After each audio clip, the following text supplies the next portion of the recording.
noches, amigos. Estamos en Infiltrados, en una edición más de este espacio que busca básicamente poder conversar y poder tener mayores luces respecto al ámbito político, un ámbito particularmente intenso e interesante debido a que en pocas semanas tenemos elecciones generales como ya todos sabemos. Por tal motivo tenemos el placer esta tarde de conversar con Denise Rodríguez Olivari, que es politóloga de la Universidad Humboldt de Berlín. ¿Qué tal, Denise? Gracias por acompañarnos. Bienvenida a Infiltrados. Gracias por la invitación. Muy bien. Bueno, es una situación realmente complicada y particular, sobre todo por este contexto de pandemia que nos ha tocado vivir desde hace un año ya, no solamente en el Perú, sino también a nivel mundial, que ha cambiado de alguna manera la forma de cómo se comunicaban los políticos en campañas electorales con el público votante. En ese sentido, me gustaría tener en primer término, tu evaluación, tu mirada respecto a qué tanto puede influir este contexto, digámoslo así, entre comillas, de alejamiento entre los candidatos y los votantes para que finalmente puedan decidir por quién podría ser el que finalmente tome las riendas del país de aquí a julio de este año. Bueno, sin duda es una campaña bastante fría, ¿no? La pandemia y las diferentes restricciones sanitarias impiden que los candidatos hagan campaña de la manera tradicional, sumado al cambio de la legislación de financiamiento de campañas. Entonces lo que vemos son menos pintas, menos carteles, menos actividades de boca a boca, de pasacalles, de paseos por mercados, por calles concurridas. De hecho, algunos candidatos han estado contagiados, algunos candidatos no usan mascarilla, o sea, de alguna manera también revela un poco la personalidad o los cuidados que tomarían uno u otro candidato frente a las elecciones, ¿no? Creo que en esta ocasión particular, las entrevistas y el espacio televisivo que les puedan dar es clave, porque básicamente va a ser la forma más cost effective, o sea, efectiva y poco costosa de llegar a todos los hogares, o la gran mayoría de hogares. Y precisamente lo que tú acabas de mencionar, ¿no? Son pocas oportunidades, digamos, para que puedan ellos expresar y plantear las ideas que tienen si eventualmente llegan al sillón presidencial. Y vamos ya a aterrizar en el tema, por ejemplo, del debate que se desarrolló este domingo, ¿no? Entre 6 candidatos que inicialmente habían sido invitados, que de alguna manera pudieron tener esta oportunidad de expresar, de plantear sus ideas, pero que para muchos han caído en algunos casos, no sé, en el caso de Urresti, por ejemplo, en el chiste, en el caso de otros candidatos, en las imprecisiones, y no saber explicar el cómo van a finalmente cristalizar tantas promesas que están planteando. En ese sentido, ¿cómo has visto el debate de ayer entre estos 5 candidatos que se encuentran en los 5 primeros lugares según las últimas encuestas en la preferencia electoral? Bueno, empezando el gran ausente, López Aliaga. De hecho, me parece muy mala idea que haya decidido participar a la misma hora en la competencia, de alguna manera exceptuándose él mismo de la participación en el debate. Pareciese que no tiene mucho que aportar, pareciese que tiene algo que esconder, que no tiene mucho que explicar. Entonces, ese es lo primero que saltó a la vista, ¿no? El rechazo a participar de un debate. Lo segundo es, bueno, la participación nefasta de Urresti haciendo bromas, escueleando a otro candidato, siendo un poco el palomilla del salón, un poco el bully. Creo que ya se dio cuenta que ya más allá, ya alcanzó un techo donde puede generar cierta empatía o popularidad con esa actitud, pero creo que ahí ya quedó. O sea, no anticipo que vaya a captar más votos, ni que haya sido favorable su participación en el debate, sino todo lo contrario, ¿no? Desnudó que básicamente tiene 3 ideas fuerza que no sabe cómo implementar, de ministerios que no tienen mucho sentido crear, y básicamente era la mofa, la burla fácil con otros candidatos, ¿no? Lo cual es inaceptable. En el caso de Forsyth, por ejemplo, ¿no? Que estuvo en un primer momento, bueno, hasta hace unos meses en el primer lugar de las preferencias, digamos, según las encuestas que hasta ese momento se estaban desarrollando. ¿Cómo viste su performance? Bueno, no es un orador nato, ¿no? Podemos darnos cuenta que se pone nervioso, que no tiene la facilidad de palabra o el dominio de cámara que podrían tener otros candidatos. Eso es verdad. Creo que comparado a la actuación de otros candidatos, por Urresti me parece que no estuvo tan mal, porque por lo menos no cayó en ese tipo de ataques. Digamos, en ese sentido mantuvo cierta participación alturada. Me parece que Lescano estuvo peor que Forsyth, porque si bien él es un candidato o es un político mucho más antiguo, hacía referencias como citar Wikipedia, una serie de imprecisiones a ciertos planes de su gobierno, parece que no había leído bien su plan de gobierno. De hecho, es un hecho que resaltaron otros candidatos sobre esta disonancia que hay entre lo que él dice y lo que hay en su plan de gobierno. Entonces, sí, resulta preocupante, ¿no? Sobre todo ahora es él el que encabeza las encuestas. Efectivamente, y esa era mi siguiente pregunta, o sea, basados en lo que has mencionado respecto al candidato Johnny Lescano, ¿cómo se explica que finalmente esté primero en las encuestas, ¿no? Porque definitivamente él es el que va a pasar a una eventual segunda vuelta con alguno de los demás aspirantes al sillón presidencial. ¿Cómo explicas tú esta presencia de Lescano en un primer puesto con todas estas, digamos, carencias que has mencionado, el tema del plan de gobierno, o en fin, otras cosas que hemos visto el domingo? Bueno, son varias cosas, ¿no? Acción Popular es uno de los últimos partidos tradicionales que aún sigue vigente, que no pierde su inscripción, que tiene representación en el Congreso, que la gente asocia con ciertas viejas glorias. De hecho, preocupa esta disonancia que existe entre los buenos recuerdos que pueden despertar algunos de sus expresidentes versus la crisis política del año pasado. Entonces hay una desconexión entre, digamos, el votante más joven, más urbano, el que estuvo marchando en noviembre del año pasado versus la persona que dice, y bueno, una suerte de centropopulista que no me representa alguna opción extrema, que no es una suerte de improvisado, se asocia esta la trayectoria política con el hecho que sea un poco más curtido, y cómo ha sabido ganar el sur, ha sabido arrebatar un buen bolsón a Verónica Mendoza. Ahora, precisamente respecto a Verónica Mendoza y Keiko Fujimori, las dos damas que han participado el domingo en este debate, Keiko Fujimori inició su participación, digamos, con una estrategia de ataque, ¿no? Señalando directamente lo que ella ha venido mencionando hace unas semanas, ¿no? El populismo, por un lado encarnado, según ella, en Johnny Lescano, y la izquierda radical, como ella lo indica, ¿no? Lo subraya, señalando a Verónica Mendoza. Empecemos por Keiko Fujimori. ¿Cómo le has visto tú el desempeño que ha tenido durante el debate? Bastante calmada, me parece que estuvo entre las mejores del debate, estuvo bastante calmada, de hecho al punto que mucha gente no creía que, no la veían tan auténtica porque, claro, ha suavizado muchísimo su lenguaje, sus actitudes, las cosas que dice.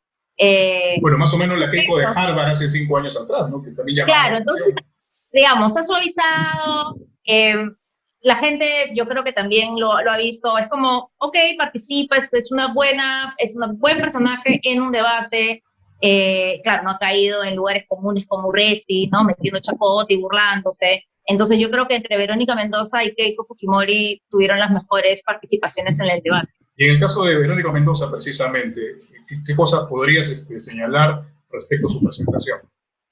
Yo creo que lo que no notaría la gente, lo que nota la persona que vio ayer el debate, es que es una persona genuina. Entonces, cuando vino esta sección que la verdad es que no me encantó, de hecho me confundí un poco en la sección del slam, de las preguntas, la comida y el tipo, digamos, me parece que respondió con mucha naturalidad, cae bien, creo que hay mucha gente que ahora dice, es una buena candidata, se desenvuelve bien. Puedo no comulgar con sus ideas, pero no puedo negar que es una buena candidata, que respetó los tiempos, que dijo las cosas que tenía que decir. Entonces, me parece que lo hizo, de todos los participantes, me parece que lo hizo lo mejor. Aunque algunos han hecho notar, por ejemplo, el tema de algunas de sus propuestas, ¿no? Por ejemplo, entrega de bonos universales por el tema de la pandemia en agosto y diciembre. ¿De dónde se sacaría ese dinero? Porque hay que también reconocer que durante todo este año, con los bonos que se han dado anteriormente, y todo lo que se ha ido gastando en una serie de compras, bueno, en medio de la pandemia, digamos que esas arcas, esos ahorros que tiene el Estado peruano han disminuido. Entonces, esa es la preocupación también respecto a algunos planteamientos, en el caso de Verónica Mendoza, por ejemplo. ¿De dónde? Sí, es una preocupación que se nota también en casi todos los candidatos, ¿no? Obviamente hay que esperar que los candidatos tengan algún tipo de propuesta económica ante esta crisis, que es una de las mayores crisis en las últimas décadas.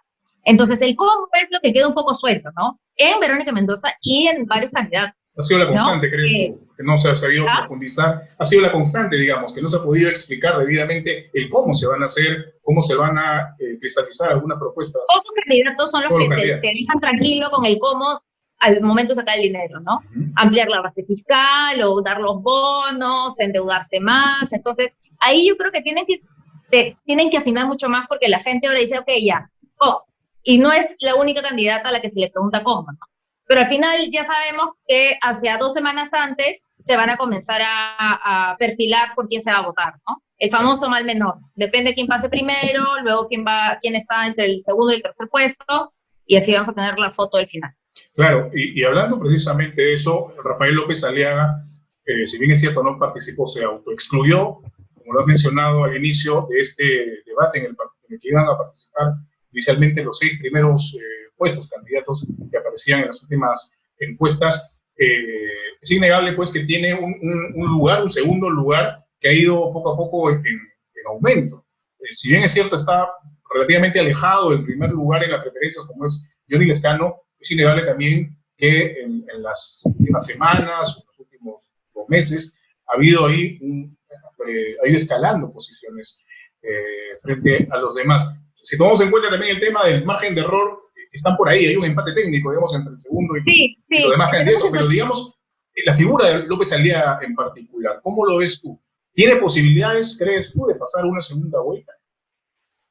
Sí, las tiene, lamentablemente, ¿no? Él representa un discurso recalcitrante, extremista, conservador, confrontacional, de regresión en derechos de minorías, en derechos de las mujeres, en libertades.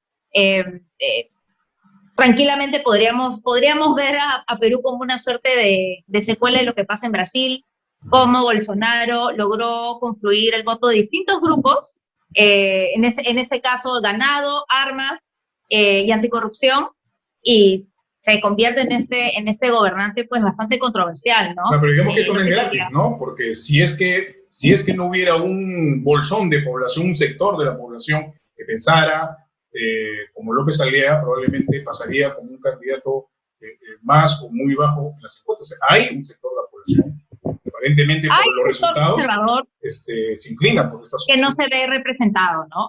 Definitivamente hay un sector conservador que no se ve representado, que hay una democracia cristiana que no los representa, que no entiende, y claramente hay un candidato como López Aliaga que se erige como un fénix entre estas cenizas y logra capitalizar todos estos votos, ¿no? Yo no sé qué tanto él pensó que podía subir, tiene de apoyo al APRA, uno se va un poco fuera de Lima, de la Lima moderna, entre comillas, como le dicen, y uno va a ver las pintas donde dicen Renovación Popular, el APRA nunca muere, Renovación Popular, el APRA nunca muere. Entonces sí hay operadores políticos en otros niveles que están ayudando a este fenómeno de López Aliaga, ¿no? Que hace en realidad todo para no ser un fenómeno, ¿no? Sale borracho, despotrica, le debe a la SUNAT, o sea, podríamos elegir un presidente que le debe dinero al Estado peruano. Eso me parece súper curioso. Ahora, ¿tú crees que un sector de votantes que en un por lo menos en la campaña anterior, apoyaba a Keiko Fujimori, que representaba de alguna manera esa derecha conservadora, por todos los desatinos que son evidentes, se cometieron desde Fuerza Popular en los últimos 5 años, se han trasladado a López Aliaga? Porque yo recuerdo, por ejemplo, que en algún momento ya, cuando Keiko Fujimori estaba cumpliendo una prisión preventiva, se le criticaba de algunos personajes que le habían apoyado en un momento, se le criticaba que había sido muy, digamos, débil frente a las situaciones, a las circunstancias que se le habían presentado, ¿no? Con el tema de la investigación por supuesto delito de lavado de activos, con el tema de la prisión preventiva, con el tema mismo del comportamiento de su bancada desde el Congreso antes de la disolución que llevó adelante Martín Vizcarra. ¿Tú consideras que este sector que apoyaba antes a Keiko Fujimori se ha trasladado a López Aliaga, pero dadas las circunstancias en las que se presenta ahora la figura de López Aliaga, no asistiendo al debate, en fin, esto podría revertirse para favorecer a Keiko Fujimori? O sea, digamos que puede ser un público, un votante que va y viene, pero siempre en la misma línea de esa derecha, digamos, conservadora. Yo la verdad creo que Keiko ya alcanzó su plató máximo en las elecciones del 2016. Yo creo que eso va a ser el pico máximo, lo más cerca que va a estar de tentar la presidencia. Yo genuinamente no creo, no la veo pasando una segunda vuelta, no la veo capitalizando todos los votos de López Aliaga, porque el votante de López Aliaga no se informa de la manera diligente que se podría informar otro votante, ¿no? Ve fake news, centrar en noticias tendenciosas, se le puede poner una serie de evidencias Pero sobre... esa es la gran tragedia del votante peruano, no se informa, ¿no? Y termina Entonces, votando por un poco el personajes. pone está bañado en aceite para este tipo de cosas, ¿no? Para mí es bastante elocuente que mi candidato no se presente a un debate. Sería, en todo caso, ¿no? Pero parece que todas las acusaciones de López Aliaga, que trataba mal a sus trabajadores, que tiene declaraciones nefastas sobre maternidad adolescente, que le debe plata a la SUNAT, y resbala y resbala y resbala. Entonces, yo genuinamente hay una especie de votante que está entre Fuerzas Armadas, policial, Urresti, que dice ya muy mal criado, y Keiko ya se quemó, ¿no? Ya está demasiado metida, ya estuvo en prisión preventiva, igual sigue en investigación, y como cualquier ciudadano, la presumimos inocente hasta que se muestre lo contrario. Claro. Y bueno, López Aliaga, que sin hacer mucho sigue ahí. Todos los días lo vamos a ver con el Festival de Porky, con Sam Pistola, con Bugs Bunny, lavando un poco la cara a esa candidatura. Ahora, dejando por un momento un paréntesis a estos candidatos, por lo menos los que participaron en el debate de anoche, hay otras figuras que, bueno, están quedando rezagadas, ¿no? Porque hay que recordar que son 18 o 19 candidatos a la presidencia, ¿no? Está Julián Tumales, presidente, está Inés Salaverry, presidente del Congreso, está Julio Guzmán, que hasta hace algunos meses tenía también un puesto que estaba, digamos, dentro de los 5 primeros y ahora ha bajado o ha descendido rotundamente, ¿no? ¿Crees que ellos tienen algún tipo de posibilidad junto con los otros candidatos que están participando en esta lid electoral? ¿O ya es demasiado tarde e improbable que puedan retomar, aunque sea algún esfuerzo, algún paso dentro de esta carrera?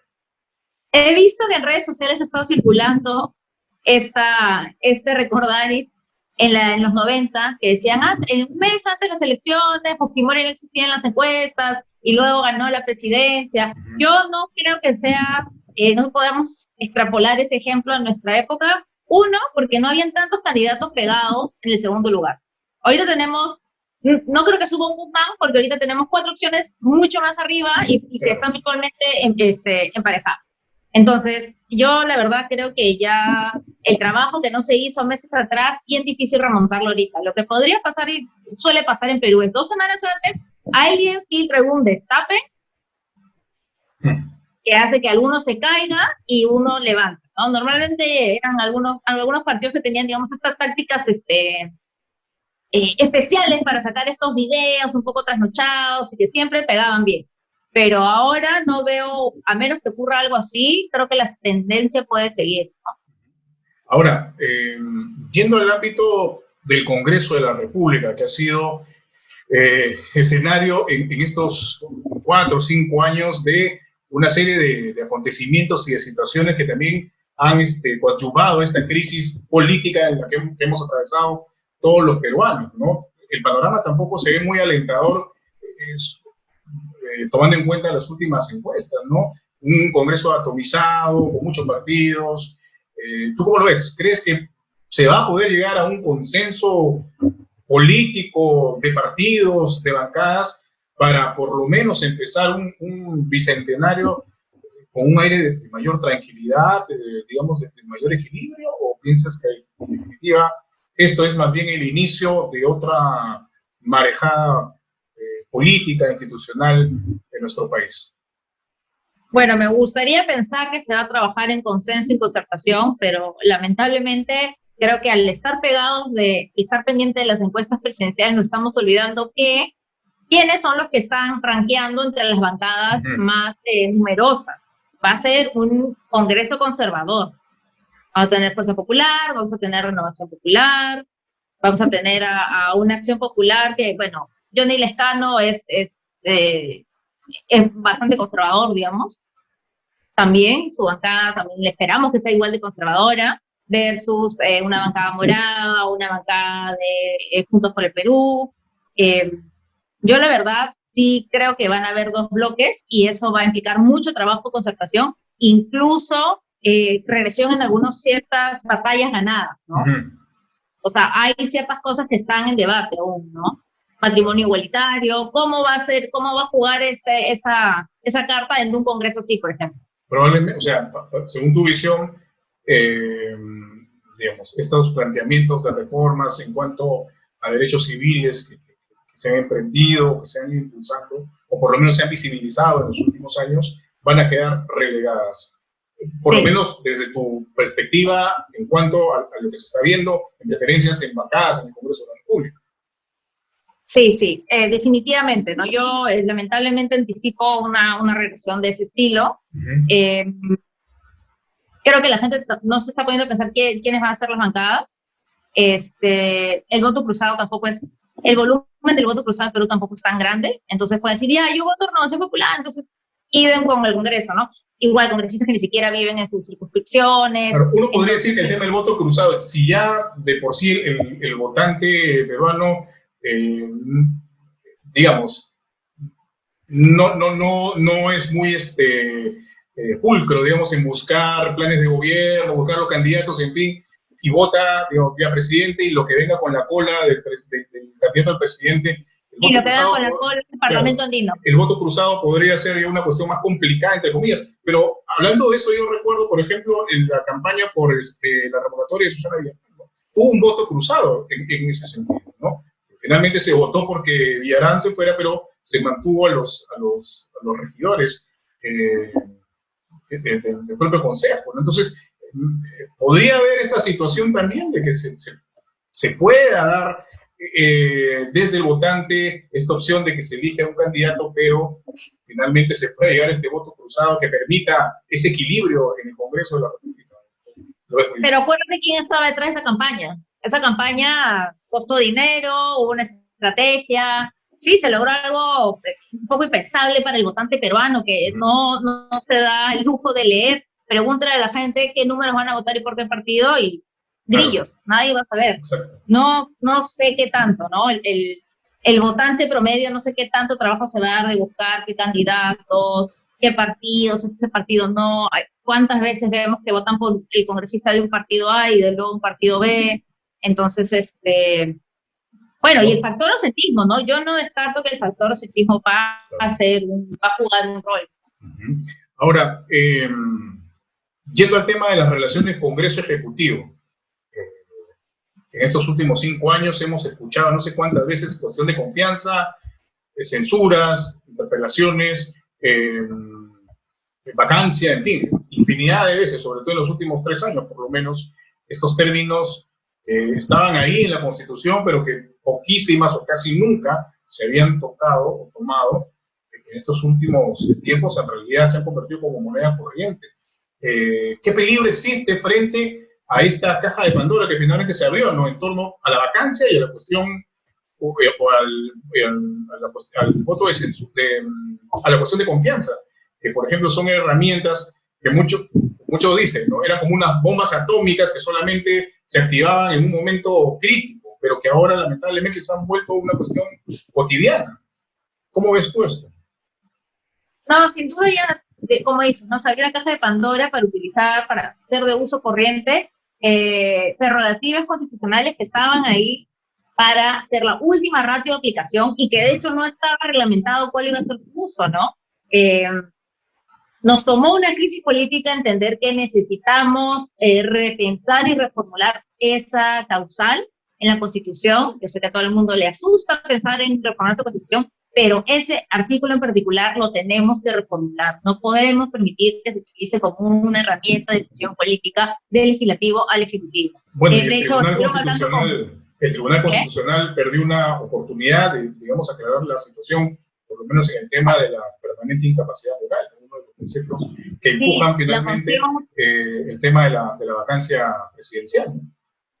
Sí, la vacancia presidencial, como estaba contemplada originalmente, es una cláusula que tiene origen de hace 100 años y tenía que ver con un tema de discernimiento del presidente, y ahora ha sido utilizada como un cajón de desastre para todas las cosas que no nos gustan. Y para esta situación tan tensa, hay que decirlo, los presidentes no gobiernan en mayoría hace muchos años. Hace muchos periodos un presidente peruano no gobierna en mayoría, pero nunca habíamos llegado a este punto tal de estrampamiento y de enfrentamiento entre el legislativo y el ejecutivo, y una serie de recambios en carteras súper importantes creó todo este clima de inestabilidad. Y yo honestamente no pensé que íbamos a llegar a un punto aún más bajo en el Congreso pasado, digamos en el antepasado al pasado, pero ahora la verdad es que ya listos para todo. Claro. En noviembre del año pasado, cuando el Perú fue escenario de esta situación que se presentó luego de la vacancia de Vizcarra, la toma del poder de Manuel Merino, las protestas que se dieron, la muerte de estos jóvenes Inti y Brian, y de la, digamos, aparición en escena política de lo que se denominó la generación del Bicentenario, ¿no?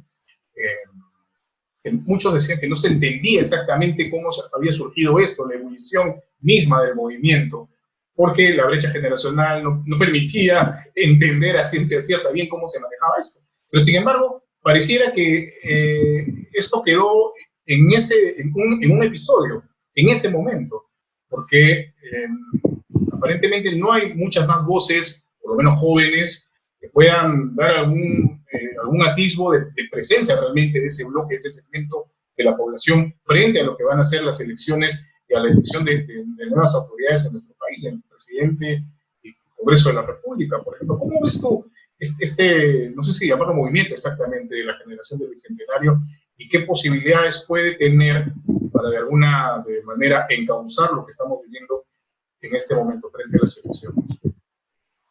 Bueno, tengo que mencionar la existencia de nuevos colectivos, claro, pequeños, poco atomizados, pero que están saliendo agrupados en distintos intereses, ¿no? Pueden ser en términos de edad, en términos de barrio, en términos de derechos, en términos de práctica profesional. De hecho, hay una incubadora que se encarga de guiar iniciativas ciudadanas para votar mejor, para leer plan de gobierno, para comparar. Creo que también hay mucho activismo digital en redes sociales, en términos de programación, de buscar información de libre acceso, digamos, información abierta, que en realidad la hace mucho más amigable, pero falta un poco más de discusión, ¿no? Hay un montón de herramientas. Si alguien me pregunta, ¿por quién voy a votar? Porque claro, un politólogo siempre va a preguntar, ¿y por quién voy a votar? Pues nosotros pudiéramos decirle a todo el mundo cómo votar.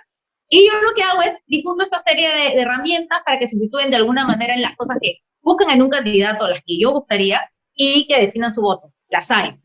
Solo hay que, digamos, informarse lo suficiente como para utilizarlas. Sí creo que ha encendido algo, no lo vamos a ver en la calle.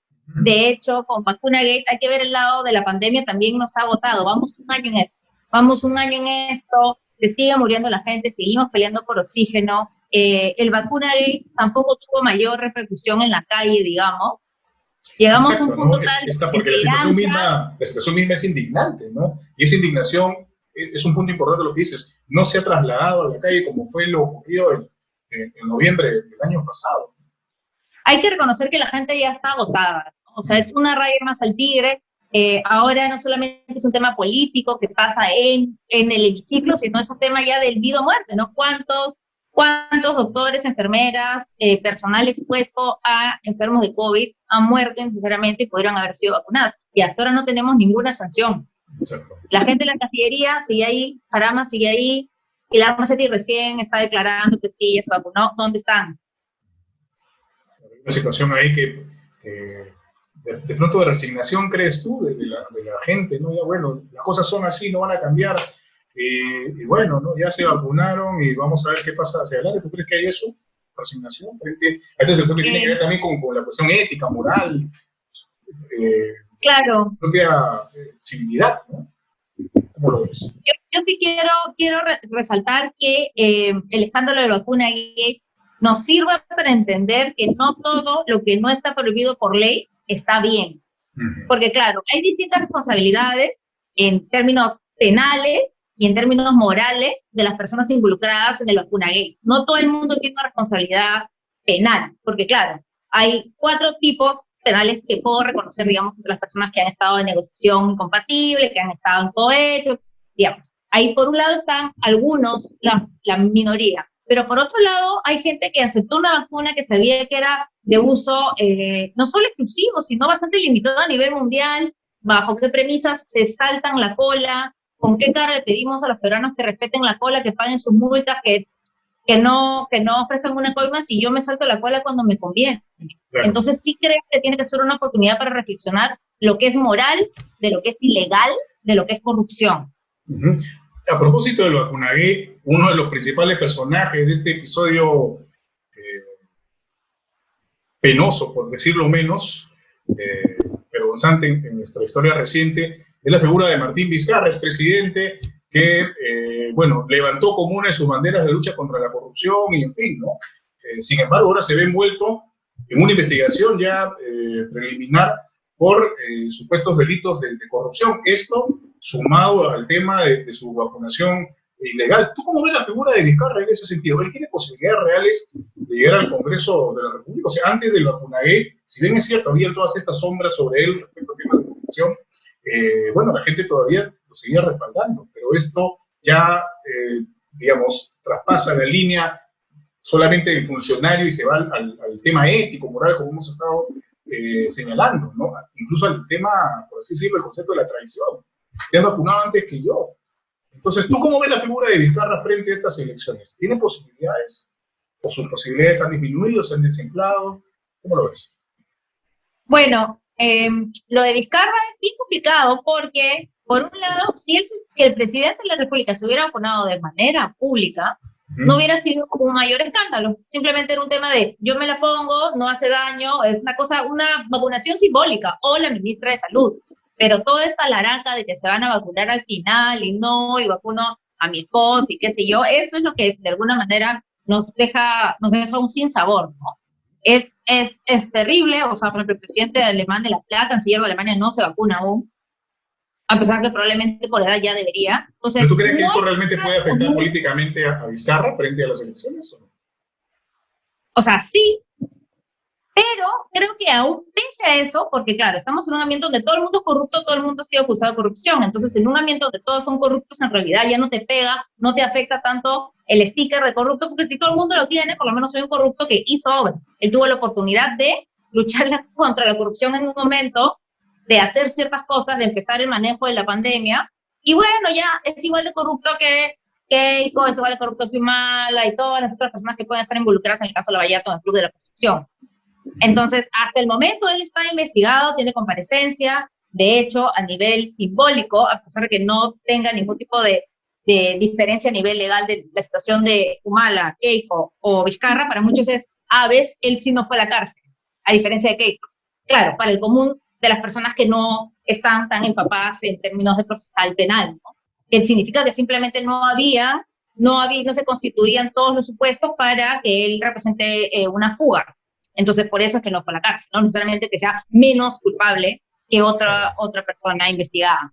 Los pecados de unos no, digamos, resuelven los pecados de otros, pues, ¿no? O sea, y lamentablemente ese es el juego que muchas veces se utiliza en política, sobre todo en el Perú, ¿no? Usando... Sí, sin duda, ¿no? La corrupción como un arma política.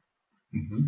Bueno, Denise, muchísimas gracias por esta oportunidad que hemos tenido para conversar contigo. Seguramente en estas próximas semanas vamos a tener nuevamente el gusto de conversar y de tener una visión un poquito más amplia respecto al panorama que nos toca vivir en torno a las elecciones. Muchas gracias por haber estado con nosotros en Infiltrados. Gracias, Jorge. Listo, hasta la un próxima. gusto. Bueno, hemos estado con Denise Rodríguez Olivari, politóloga de la Universidad Humboldt. Gracias.